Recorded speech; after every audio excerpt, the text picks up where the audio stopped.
Introduction: the estimate that changes everything. In 2024, a class action lawsuit was filed against Toyota. The allegation? The clear coat on thousands of pickup trucks was oxidizing and peeling years ahead of schedule.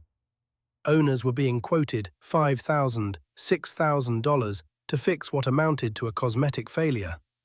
Not structural damage, not collision repair, just paint that gave up too soon under the sun. And Toyota owners were not alone. Across the United States, the average cost of a full vehicle respray now runs between $1,000 and $5,000. For a premium finish, you could be looking at $10,000, even $20,000. The auto body industry in the United States alone pulls in close to $50 billion a year. A significant chunk of that revenue comes not from fixing crashed cars, but from cosmetic refinishing, oxidation, fading, and surface damage. That is the world we live in, a world where paint peels, and the only answer you are given is to write a very large check. But what if there was a different answer? What if a liquid that costs roughly $3 at your local hardware store could restore that dead, chalky paint to a deep factory gloss? Not for 2 weeks, but for years. Welcome back to Historia Prime. Today we are going to trace the hidden history of a simple chemical compound from a laboratory in early 20th century Germany to the shelves of your neighborhood hardware store. Along the way, we will uncover how the economics of an entire industry quietly ensured you would never learn about it. And by the end of this video, you will have the knowledge to do something about it yourself. Part 1. What dead paint actually means. Before we can appreciate the cure, we need to understand what is actually happening when your paint dies. Walk into any auto parts store and pick up a bottle of rubbing compound or oxidation remover. Read the ingredients. Most of them are petroleum distillates mixed with mild abrasives and silicone-based fillers. When you apply them, you are physically grinding away a thin layer of your damaged clear coat and filling the tiny scratches with silicone that sits on top of the surface. And for about 2 weeks, it looks fantastic. Your car gleams in the parking lot. You feel like you just saved yourself thousands of dollars. Then the rain comes, or 3 weeks of summer sun. The silicone washes out or breaks down under UV exposure, and your paint fades right back to that chalky, lifeless finish. You conclude that DIY restoration does not work. You call the body shop. You write the check. Now here is the critical thing. This is not a conspiracy. Nobody sat in a boardroom and decided to make products that fail on purpose. The chemistry of silicone fillers is simply temporary by nature. It is a cosmetic bandage, not a structural repair. But the economic result is the same. You buy the product again, and again, and eventually you give up and pay for a professional respray. The entire cycle generates repeat revenue at every stage, from the product manufacturer to the body shop. But what if dead paint is not actually dead? What if the molecular structure beneath that chalky surface is still intact, just fractured? That distinction changes everything, and to understand why, we need to go back to the early 1900s. Part 2. The German chemist who changed everything. In 1901, a young German pharmacy graduate named Otto Röhm submitted his doctoral dissertation at the University of Tübingen. The title? On Polymerization Products of Acrylic Acid. It was, in the most literal sense, the founding document of modern acrylic polymer science. Röhm was not thinking about car paint. Cars barely existed in 1901. He was thinking about industrial coatings, adhesives, and the possibility of creating synthetic materials that could replace the unpredictable natural resins used in manufacturing. After graduation, he worked at the pharmaceutical company Merck and at a gasworks in Stuttgart, where he experimented with chemical processing of animal hides. In 1907, he and his business partner, Otto Haas, founded the company Röhm and Haas in Esslingen, Germany. Over the next 2 decades, Rome's team systematically mapped the properties of acrylic polymers. They developed Luglass, a transparent rubber-like material used as safety glass for automobile windshields. Then, in the late 1920s, they made the breakthrough that would change the world. They discovered that when methyl methacrylate was polymerized between two sheets of glass, it produced a hard, crystal-clear material unlike anything that existed before. In 1933, Rome registered the trademark for this material. He called it plexiglass. At the 1937 World's Fair in Paris, it won the Grand Prix and a gold medal. What matters for our story is not plexiglass itself, but what Rome's research revealed about how acrylic polymers behave. His team documented that thinned acrylic resin formulations, diluted to near the consistency of water, did something remarkable. Instead of sitting on top of a damaged surface like traditional paint or varnish, the liquid flowed into microscopic fractures and hardened from the inside out.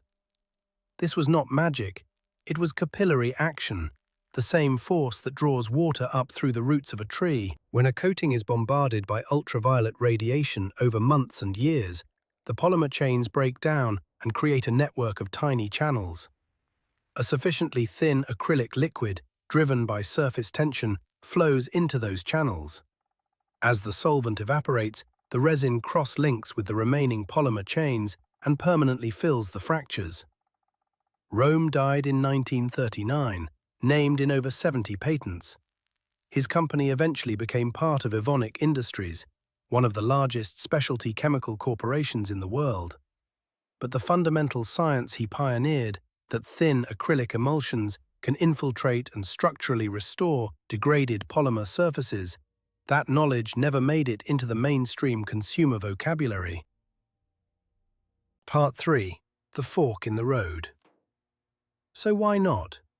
If the science is sound, why are we not all restoring our car paint with a $3 bottle of acrylic resin? The answer is not suppression, it is economics. And the economics are worth understanding because they explain how valuable knowledge can disappear in plain sight. Consider the fundamental difference between a railway company and an automobile manufacturer. A railway company owns its rolling stock for decades. Repainting an entire locomotive costs a fortune in labor and operational downtime. For them, any product that extends the life of an existing coating saves real money. They have every incentive to find restoration solutions. The automobile industry operates on a completely different model. In the 1920s, as Henry Ford's assembly lines transformed American manufacturing, cars were painted with nitrocellulose lacquer, a coating chosen for speed of application on the production line, not for long-term durability. It degraded reliably within a few years. And here is the thing, neither Ford nor any other manufacturer had a financial reason to solve that problem. They were in the business of selling new cars, not preserving old ones. The auto body shop ecosystem grew up around this reality. By the middle of the 20th century, the industry had standardized a workflow that persists today. Sand down to bare metal, prime, apply base color, seal with a clear urethane coat, and bake. It is a legitimate, high-quality process.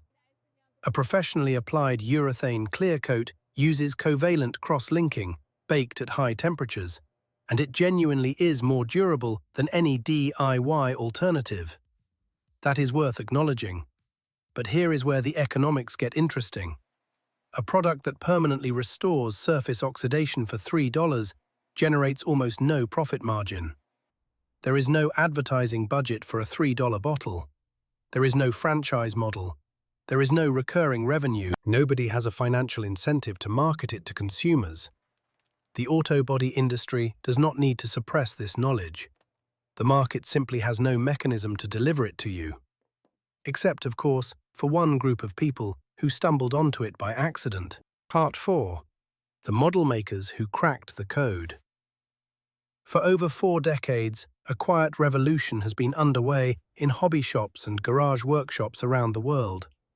And it started with something called Future Floor Finish.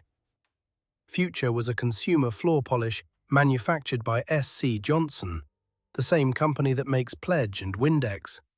It was designed for vinyl and linoleum floors, but its active ingredient was an aqueous acrylic copolymer emulsion, essentially a very thin, water-based acrylic resin.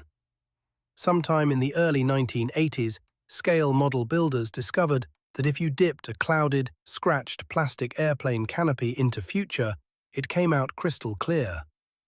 The acrylic resin flowed into the microscopic scratches, filled them, and dried to a glass-smooth, optically perfect finish. Word spread through the model-building community like wildfire. By the early 2000s, Future had become arguably the most widely used product in scale modeling that was never designed for scale modeling. Modelers used it as a clear coat, a decal setting solution, a gluing agent for clear parts, even mixed it with acrylic paints to improve flow and durability. Online forums catalogued its equivalent products in dozens of countries. Clear in the United Kingdom, Crystal Clear in Singapore, Pronto in the Netherlands. When S.C. Johnson eventually discontinued the original formula in 2022, the modeling community treated it like a minor crisis. People stockpiled bottles. Forums ran comparison tests on replacement products. That is how essential this $3 floor polish had become to a community that works with polymer surfaces every single day. And here is the connection. The clouded plastic canopy on a model airplane and the oxidized clear coat on your car share the same fundamental problem: a polymer surface riddled with microscopic fractures that scatter light.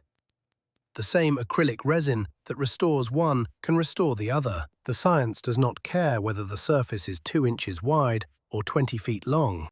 Part 5. The molecular magic. Let us get specific about what is happening at the molecular level, because understanding this is what gives you real power over your own property. The active compound in these products is a blend of acrylic copolymer resin suspended in a water-based solvent carrier. The key monomers are methyl methacrylate, which provides hardness and UV stability, and butyl acrylate, which gives flexibility. These are the same chemical building blocks that Otto Röhm was working with over a century ago. When your car's paint looks dead, the molecular structure has not collapsed. It has fractured. Years of ultraviolet radiation have broken the polymer chains in your clear coat, creating a network of microscopic channels and air pockets. These air pockets scatter light in all directions instead of allowing it to pass through smoothly. That is why oxidized paint looks chalky and white. The color coat underneath is often perfectly fine. It is the clear coat above it that has lost its optical integrity. When you wipe a thin acrylic emulsion onto that damaged surface, the water-based solvent opens the microscopic pores. The resin molecules flow in, driven by capillary action. As the water evaporates over the next 24 to 48 hours, the resin molecules cross-link with each other and with the remaining polymer chains of your car's original clear coat. There is also a beautiful physics principle at work here called refractive index matching. Your clear coat has a specific refractive index, a measure of how it bends light. When it fills with air pockets, light scatters. By filling those pockets with an acrylic copolymer that closely matches the original refractive index, light passes through smoothly, hits the color coat, and bounces back as a clean, deep reflection. The result? Not a temporary cosmetic film sitting on top, but a structural restoration at the polymer level. It is not a wax. It is not a polish. It is a permanent molecular repair. Part 6. Your DI Guide. Here is how to apply this knowledge. Listen carefully, because the preparation matters as much as the product. First, the product itself. Because acrylic copolymer chemistry has been in the public domain for decades, it appears in products across multiple industries.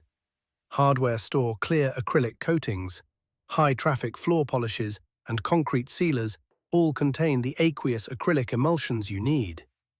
You are looking for water-based products where acrylic copolymer or acrylic polymer is listed as an active ingredient. Avoid anything that contains wax or silicone. Step 1. The deep clean. Wash your vehicle thoroughly with plain dish soap or a heavy-duty cleaner like trisodium phosphate. Your goal is to strip away all old wax, silicone, and road grime. A quick safety note: if you use trisodium phosphate, wear rubber gloves and eye protection. It is an effective degreaser, but it is also a skin and eye irritant. Step 2. Mechanical smoothing. For heavy oxidation, you need to remove the deadest layer on top. Use a fine white scrub pad and a mild abrasive like Barkeeper's Friend. Gently scrub the surface, keeping it wet, to remove the chalkiness without cutting into the good paint beneath. Rinse meticulously. Any residue left behind will interfere with the bond. Let the car dry completely. Step 3. Application. Pour a small amount of your acrylic product into a shallow pan. Take a clean microfiber cloth or foam applicator pad. Dip it in, wring it out so it is damp but not dripping. Then simply wipe it onto the paint. Do not rub, do not press. Imagine you are wiping dust off a table with a damp cloth. Thin, even strokes. The liquid will look milky white at first. That is normal. It means the water carrier is opening the microscopic pores. Step 4. Build up. The first coat will look streaky and blotchy. Do not panic. Wait 15 to 30 minutes and apply a second coat, then a third. By the fourth or fifth ultra-thin coat, you will see it. A deep, rich, permanent gloss returning to your paint. You will be looking at color you forgot your car had. One critical caveat: this method works on oxidized clear coat and single-stage paint that still has structural integrity. If your paint has peeled down to bare primer or bare metal, if it is flaking off in sheets, this will not save it. You are past the point of surface restoration and into territory where a professional respray is genuinely the right answer. Know the difference. It will save you time and frustration. Part 7. The honest limitations. Here at Historia Prime, we deal in facts, not fairy tales. And the fact is, this method is remarkable, but it is not magic. A professional auto body respray uses urethane clear coat that is covalently cross-linked at high baking temperatures.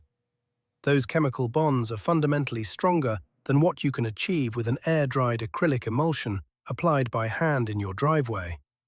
That is simply the physics of the situation.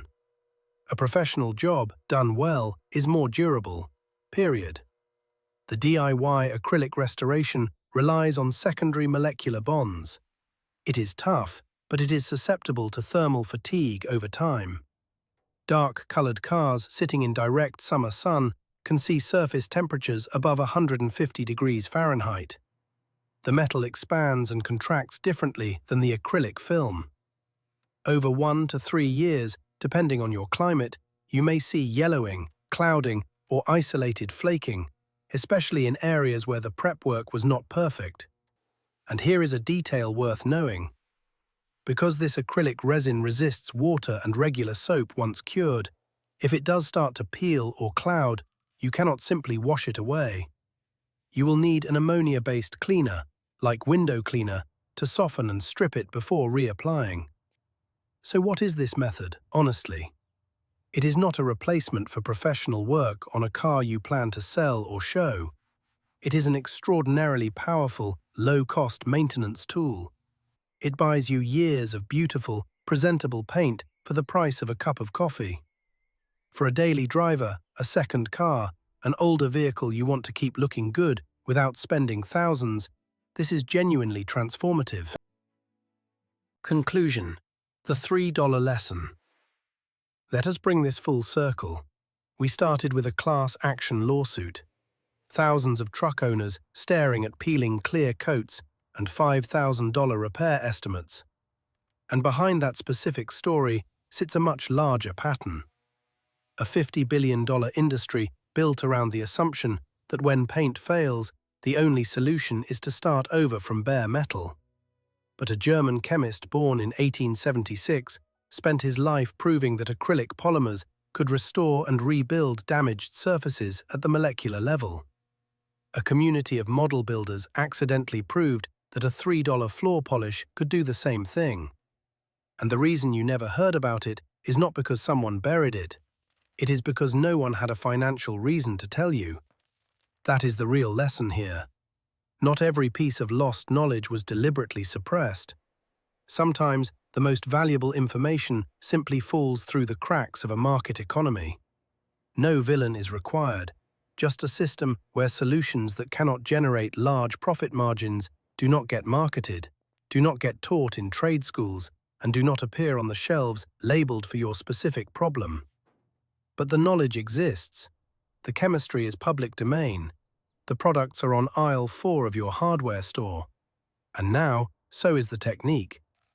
The next time you walk past your car and see that chalky, faded paint, remember this: dead paint is not dead. The color is still there, waiting underneath fractured polymer chains for someone who knows how to reach it. Stay curious, stay self-reliant, and I will see you in the next episode of Historia Prime.